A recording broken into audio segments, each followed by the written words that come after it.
you? I'm good. I just want to say I am such a huge fan of your work. It is such an honor to Oh, thank you. speak with you today. And I've been wanting to interview you for a while, so really excited about this. For those who don't know, can you give us just a brief introduction of yourself and what you're most known for? My name is Cindy Chinn, and I'm an artist in Nebraska and originally from California, but I moved here from Las Vegas. And I bought a big school building that used to be a high school. And this is my studios. And I have 15 classrooms and 15 studios that are dedicated to different mediums, where I work in glass, wood, ceramic, metal, all kinds of things. So that's Wow. basically who I am. I'm Wow. an artist. I've seen videos of the school building. I didn't realize that you had purchased the entire school building. That's incredible. I'm sure that's Yeah, convenient for you to have like all the little classrooms for your work and everything. That's it great. is. So, going back to your childhood, were there any significant experiences or moments from your childhood that you feel shaped your artistic identity? I've always been an artist, so I don't know, everything shaped my identity, but that's all I do. I'm an artist. On your website, you mentioned that you used to be involved in a corporate art career before becoming a full-time artist. Can you recall a specific moment when you knew that the corporate lifestyle wasn't for you? Second day on the job. The corporate world is just dog eat dog, but when you're starting out as an artist, it's so hard to sell your work, to get known and sell your works and make a living. So corporate art is really kind of what you do. So that's what I did, but I was really good at it. So I ended up with executive positions, and and then there became a time where it was like, I just need to do my own thing. Totally understand that. Yeah. What has been your favorite piece that you have been commissioned to create this far? Commissioned. Favorite piece I've made was the peacock, but My favorite too. I mean, you spend a year on a project and you just kind of have to love it, right? Oh yeah. Oh yeah. I a friend of mine is a welder. A friend of mine is a welder, and I have a school, and I had a welding shop, but I had no equipment in the welding shop. So my friend gave me a welder and said, "Here, we're going to put this in the welding shop." I'm like, "Okay, let's set up a welding shop." I had never worked with big metal like that before. And my friend who's a welder came over and said, "Let me give you a class on how to use this thing." And I hated it. I didn't like welding. It was like, this is so boring. I'm just not into this. And then we bought the group, us, me and two other friends. We went in on a plasma torch, and so it sat here for probably 6 months. Nobody plugged it in. Nobody did anything with it. So I called my friend the welder up and I said, "Hey, on your way home, will you stop by and show me how to hook this thing up? I want to try it out." So he came over and gave me like a quick 10-minute lesson on how to use the plasma torch. And I cut everything that night. I cut everything that I Oh had my that was gosh. metal. And then I know I'm not answering your question, but That's okay. anyway, so I ran out of stuff. I ran out of metal, and it was around the 4th of July, and there's a big anti-scrap uh, swap meet locally. So we went to that, and my business partner, I was someplace else. My business partner calls me, "Hey, the guy over here has like 14 saws. What do you think you could cut those?" And I'm like, I don't know, maybe I could try, sure. They were like $2 a piece. So I bought all 14, and I draw all these designs on them. And I called my friend and I said, "Can you come over and cut these for me?" And he goes, "Yeah, maybe this weekend sometime." It was like a Tuesday. "Maybe this weekend sometime." And I'm like, "Oh, all right." So I went out the next night and I cut them all. I cut them all by myself. And he came over in the week on the weekend and looked at me and goes, "Why did you want me to cut these for you?" I'm like, "I don't know." He won't use the plasma torch in front of me anymore. Really? That So is, that's how the Saw Lady started. that's a That was great the beginning. story. Thank you so much for sharing that.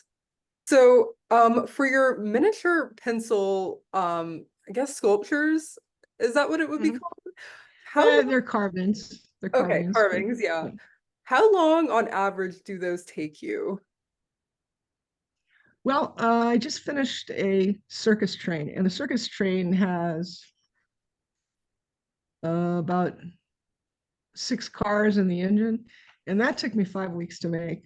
Oh my God. But my very first one I did, the one that went viral, and the one I'm most known for globally, is it took me about 10 hours to carve it.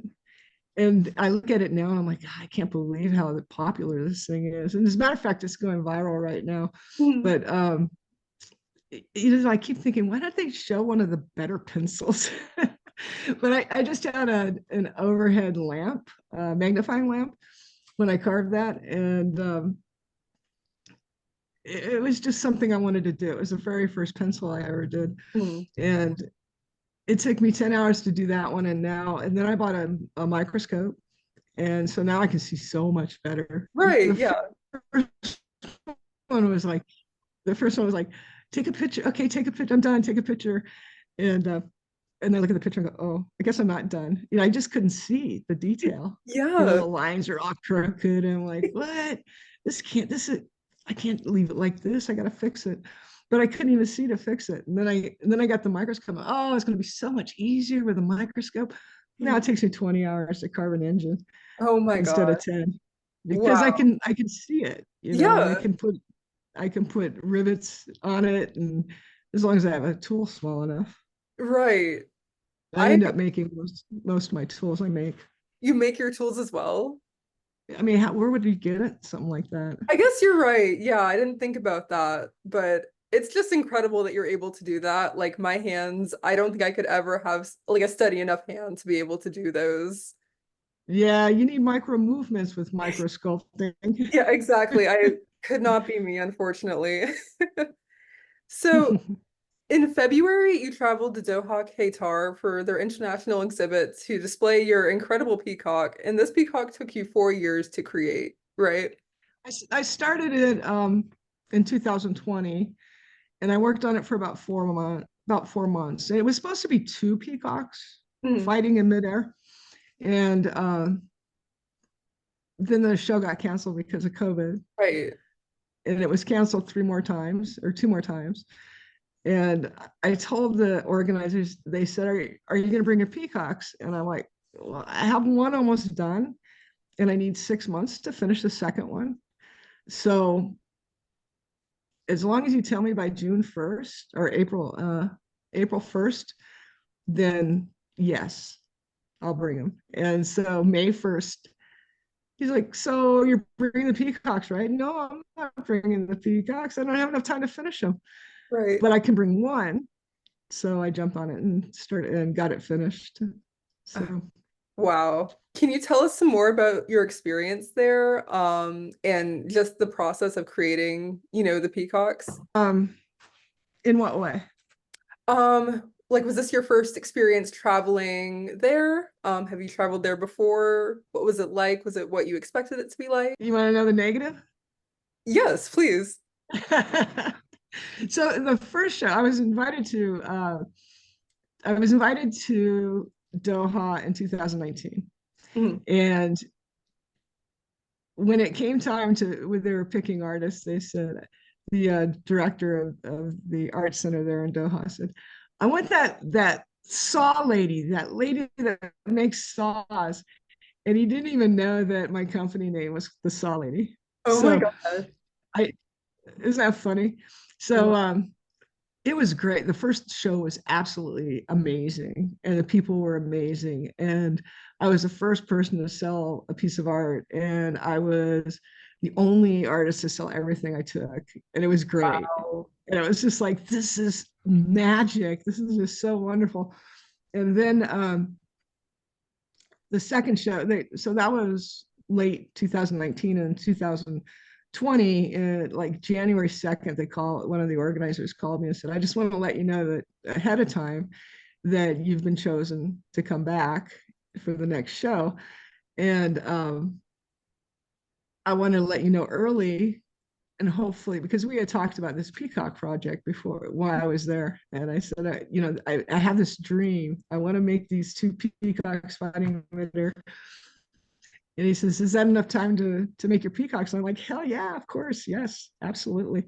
So anyway, uh, fast forward 4 years later, shipping was a nightmare. Oh my God. Getting stuff created was a nightmare. Getting stuff over there was a nightmare. All the organizing was a nightmare. We got there and they delayed, like it was supposed to open on the 6th. The opening night was supposed to be the 16th. It didn't end up being until the 18th. And Gosh. uncrating was a nightmare and setup was a nightmare and the lighting was awful. Um, the display cases that they're doing a special, they did a special display of my pencils, Mhm. and they gave me a table to put all my pencils on. And I sent them pictures. Okay, this is what I want. I want enclosed boxes. It has to be behind glass, and I need to be able to have access to them from the back, and blah blah blah blah blah. And I need some way for people to see them, and because they won't be able to get up close to them, et cetera, et cetera, et cetera. Anyway, so I show up and it's just a table. You have a short table too.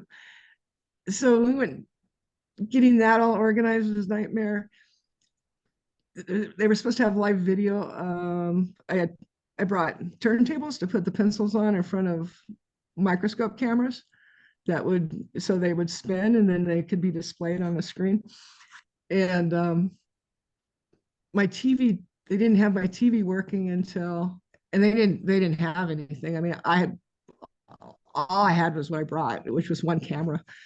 And my TV they didn't get my TV working until a week. It was well into the show, maybe over a week later. And in the meantime, because they weren't protected, and there was another artist, Sue Beatrice. Her and I are really good friends, and so I got her an invitation to the show, and she brought her watch parts, and they made her for her watch parts. They made her the cabinets that I said this is what I want, Oh and I my. sent pictures. And as they little box, little pedestals with a plexiglass cover and spotlights, and they give me Uh, a table. What, what is this? What am I supposed to do with this? right. So Oh, so frustrating. by the second night, I've had two pencils broken, Oh no. closed down half my display, and then noticed two more pencils were broken. So four pencils broken. And I finally went to them and said, "You need to fix this, or I'm shutting down the entire pencil exhibit." The very next day, nothing happened. Nothing happened. Nothing happened. Nothing happened.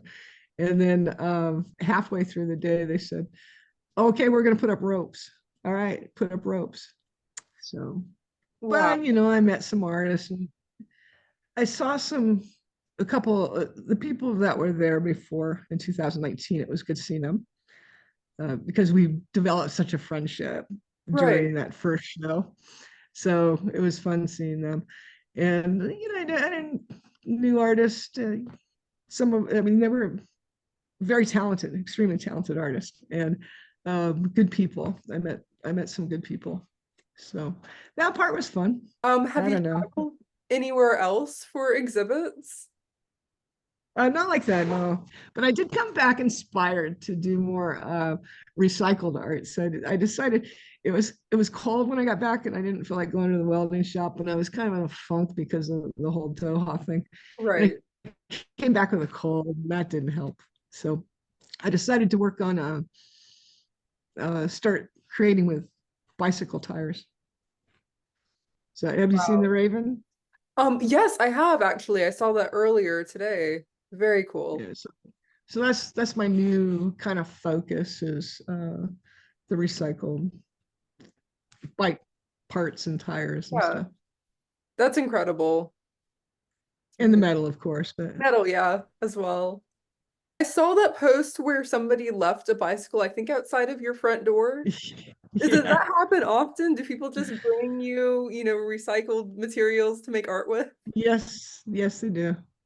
What's been the weirdest thing Yeah, you've gotten? people leave trash in my backyard all the time. I come home and find a stack of saws or bags of silverware. Did you see the crane? I did see the crane. Yes. So I was collecting silverware for a while, and I have enough now, right now, to do another big sculpture, but of silverware. But I don't know what I want to do yet. Right now, I'm playing with tires. I'm making a fire pit for someone. Very cool. Wow. Is that your first fire But pit? um, if you don't count the Phoenix,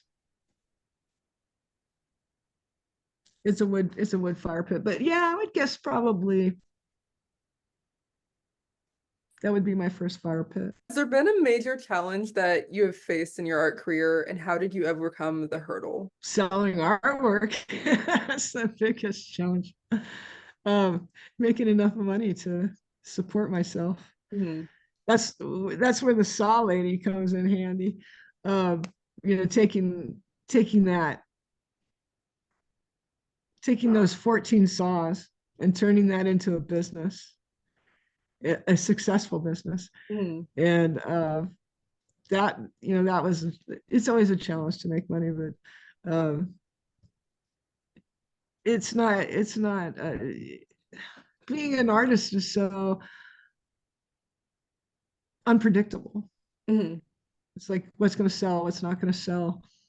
I mean, who would have thought saw scenes cut with a plasma torch on saws would sell? I mean, not me. I've never I just seen did. anything like it before. So I was like, wow, like of course it's going to sell. It's more unique than like most anything that's on Yeah, currently. yeah, and that's why they were popular, and that's why Exactly. they got stolen Yeah. because they are unique. Hmm. The first year that we got scammed with the saws, I mean, it was crazy. It was just unbelievably crazy. In a month that I normally sell about 20 saws, uh, I sold 400 and something that month. The first month I got scammed, the Wow. first 2 weeks that I got scammed, I was getting orders for like 68 saws in one day. I'm like, oh my God, the Chinese are so good at marketing, man. One of those scammer boys reached out to me and said, "We can't keep up with it. We can't Oh keep my up with the goodness. demand." And I'm like, I'm so glad that you reached out because I just wanted to thank you guys for really bumping up my sales. Yeah, like appreciate it. People figured out you were a scammer and came directly to me. This is great. We're selling so many saws. It was just I was beside myself because Mhm. I ended up taking down, and then it took me 3 months to get um, branded with Amazon. And in the day that I got branded with Amazon, finally, um, I went into the tools and I had 25. Took me 3 days. 2,500 Amazon ads taken down. Oh my 2,500 in 3 days. The first day I was like, I'm not even putting a dent in this. This right. is crazy. I spent probably 8 to 10 hours each day for 3 days, just just going through Amazon and reporting scammer ads. You said 8 to 10 hours. Yes, and that's where you guys came in. Like I can't keep doing this. This is crazy. Wow. I think it's also interesting that the scammer reached out to you directly and was like, "We can't keep up with this." Like I haven't heard of that happening before. Yeah. he we had a long conversation via chat, and I would ask him questions, and he was like right there to answer. He was a young guy. I think he was new at this Ah, at the company, mhm. and so I would ask him, I'm like, I keep this guy on my side just so I can ask him questions. And I was always rude to him. I'm like, what do you care? You're just a scammer, you know. Right. And we developed a kind of a antagonistic friendship. It was kind of weird. But I would ask him, like, well, how many have you sold? And he said, well, we sold 3,000 in the first week, or the first 4 days, we sold 3,000. And we only made 3,000. We didn't expect to sell that many. So, and then he said, oh, and then he writes me and he says, you're the talk of the lunch table today. And I'm like, really? Why? And he goes, because you got two of our ads taken down. All both of them had over 10,000 shares. So you're not 10,000. very popular around here. Wow. Wow. I'm like, cool. I'm glad I was successful at that. Right. So he's the one who said, you know, to protect yourself, you really ought to get your stuff trademarked. And I'm like, really? Okay. So I went and got my stuff trademarked, but that didn't really stop him. But and it'll help in a lawsuit, right? Absolutely. Yeah. Do you still talk to him? No, he ended up quitting that job and he started with a new company. And he said, "Oh, I want to go legit." And I said, "I tell you what, you guys buy me a CNC." And he goes, "You don't CNC it? You don't CNC these saws?" I'm like, "No." I cut them by hand, and he's like, "Oh, I mean, I stole them because I thought you CNC'd them, and they'd be easy." And then once we sent them over to the over to get uh, digitized, basically to set up the files, they realized how hard it was to get them to look good. Mhm. I hand cut them. So you guys buy me a CNC machine, and we'll talk. Yeah, You can afford it. How much money have you made off of scamming? It's actually exactly. cheaper. These are things I learned from him. It's actually cheaper to ship a saw from China to the United States than it is to ship from the United States in within the United States. Interesting. Yeah, Wow. as long as it's under 18 inches. Okay.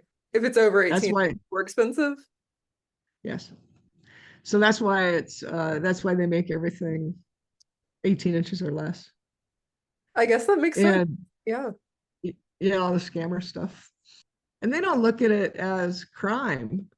It's just what they do. They Yeah. steal from each other. They steal from the internet, and then the other companies. He told me there were 4 or 5 companies using. He was successful with his campaign, and so other companies, 4 or 5 other companies, started scamming him. Oh my gosh. So it's just a vicious cycle. But they had made he told me 6 of my designs they made. Wow. Yep. He even sent me a picture before they sent anything out of what they were sending. I'm like, Really? what crap are you sending anyway? So he sent me a picture. He goes, hang on, I'll get you a picture. So he sent me a picture of Oh my gosh. it. It was all consuming for months. It was all consuming, Yeah. finding the scammers, making the saws from all the new orders. The new order, I mean, lasted about a month. The sale increase lasted about a month, and then it started dying down. Mhm. And then it got really bad. And you can't run ads because my pictures are out there as scammers, labeled as scammers. I was if I posted my own picture of my own work, I was getting people putting angry faces on it, saying this person's a scammer. Oh, Yeah.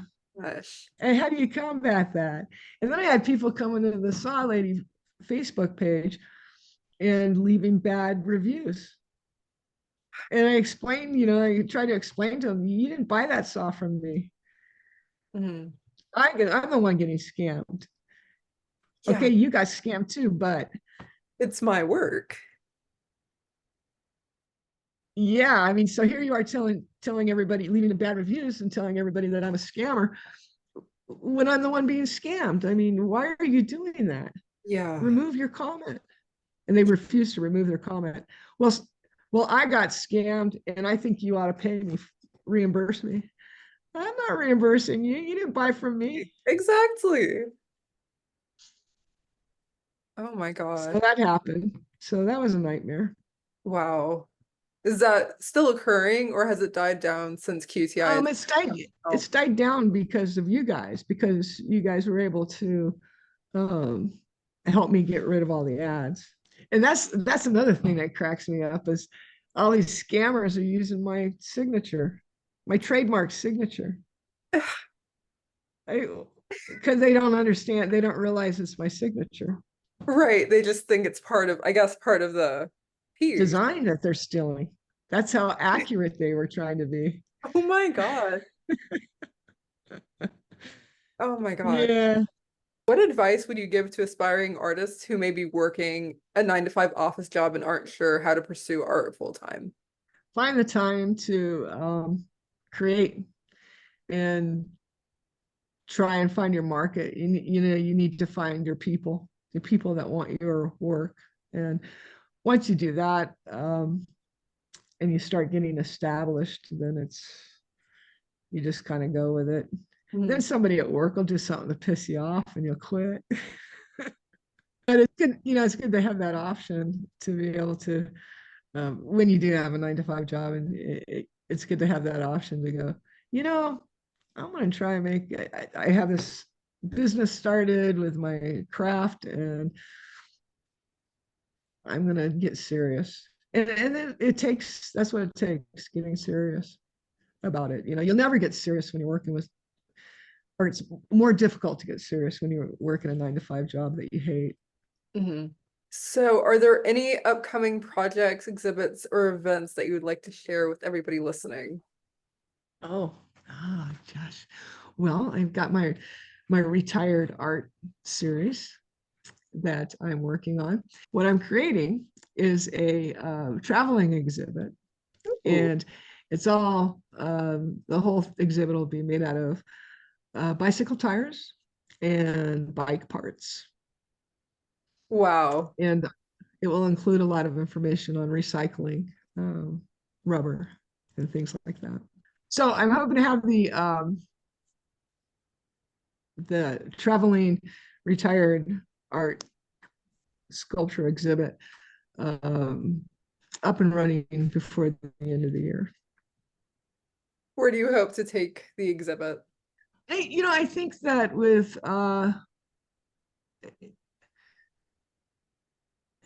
I'm trying to decide if it's more a recycling show or if it's a an art exhibit, and it's kind of both. And so I think that opens up other doors. And I would like to focus on taking it places where you don't normally see art, but